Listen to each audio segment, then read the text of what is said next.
El 29 de junio, Grecia decidió echar atrás las negociaciones de su deuda con los acreedores del Eurogrupo, tomando la decisión de cerrar sus bancos hasta el 6 de julio, así como la instauración de un corralito, ocasionando que las principales bolsas europeas y de todo el mundo cayeran debido a la dramática escalada de la crisis del país.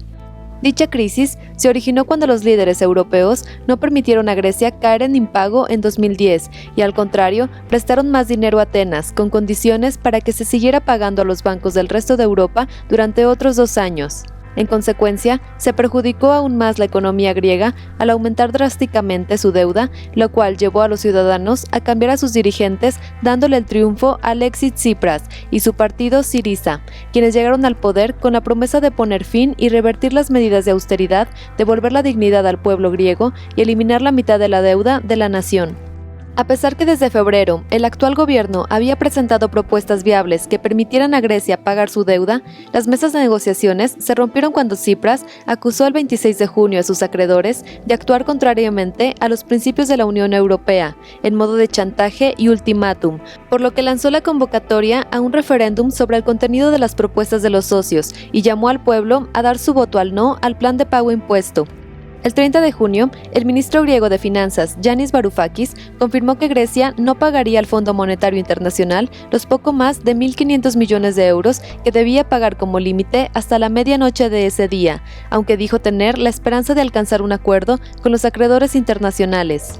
Más tarde, el gobierno griego entregó a sus acreedores una nueva propuesta de ayuda a 2 años con el Mecanismo Europeo de Estabilidad para la cobertura plena de sus necesidades de financiamiento y al mismo tiempo una reestructuración paralela de la deuda pública. El 5 de julio se votó el referéndum propuesto por el primer ministro griego en el que la sociedad griega se pronunció con la mayoría del no, resultado que para Tsipras puso borrón y cuenta nueva a las negociaciones con los acreedores para tratar de alcanzar un acuerdo con las instituciones. Inmediatamente, la canciller alemana Angela Merkel y el presidente francés François Hollande pidieron a sus socios la celebración de una cumbre europea extraordinaria para replantear las medidas a seguir. El 6 de julio, el ministro de Finanzas de Grecia, Yanis Varoufakis, anunció su dimisión para ayudar al gobierno a alcanzar un acuerdo con las instituciones europeas, pues reveló que después del anuncio de los resultados, se le comunicó que existía una cierta preferencia por parte de algunos miembros del Eurogrupo y otros socios a favor de su ausencia durante sus reuniones, misma idea que Tsipras consideró de potencial ayuda para alcanzar un acuerdo. El 7 de julio, las bolsas internacionales presentaron fuertes caídas al decretarse la segunda prórroga del corralito en Grecia, luego de que el Banco Central Europeo decidiera mantener la cantidad máxima de liquidez de emergencia que los bancos griegos pueden pedir al Banco de Grecia. El 13 de julio, Grecia y sus socios de la Unión Europea pusieron fin a sus problemas económicos después de arrastrar meses de discusiones y desencuentros, luego de que Atenas aceptara duras condiciones a cambio de un tercer rescate por 3 años de 50.000 millones de euros, que le obliga a cometer un plan de recortes y reformas mucho más exigente del que los griegos habían rechazado en el referéndum.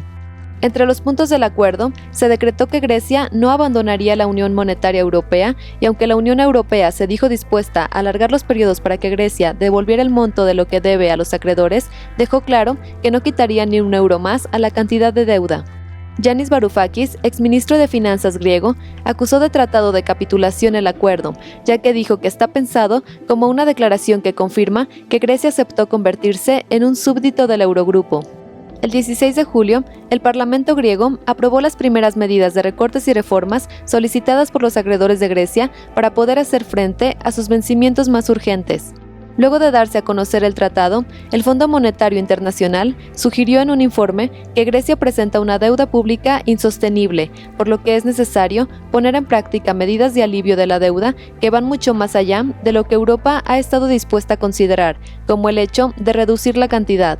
El 17 de julio, los socios de Grecia dieron luz verde final al inicio de las negociaciones para conceder al país un tercer rescate y se le otorgó a Atenas una ayuda urgente de 7.160 millones de euros para hacer frente a sus obligaciones, gracias a un acuerdo sobre la financiación puente para Grecia basado en un préstamo del Mecanismo Europeo de Estabilización Financiera anunciado por el vicepresidente de la Comisión Europea para el Euro, Valdis Dombrovskis. El 20 de julio, Grecia hizo el pago de una parte de sus deudas al Banco Central Europeo por 4.200 millones de euros y al Fondo Monetario Internacional por 2.000 millones de euros. Asimismo, abrieron los bancos después de permanecer 3 semanas cerrados y se realizó el aumento del IVA de 13% a 23% para los alimentos envasados y la restauración, así como las tarifas de los taxis, los preservativos o los servicios funerarios, como lo exigían sus acreedores.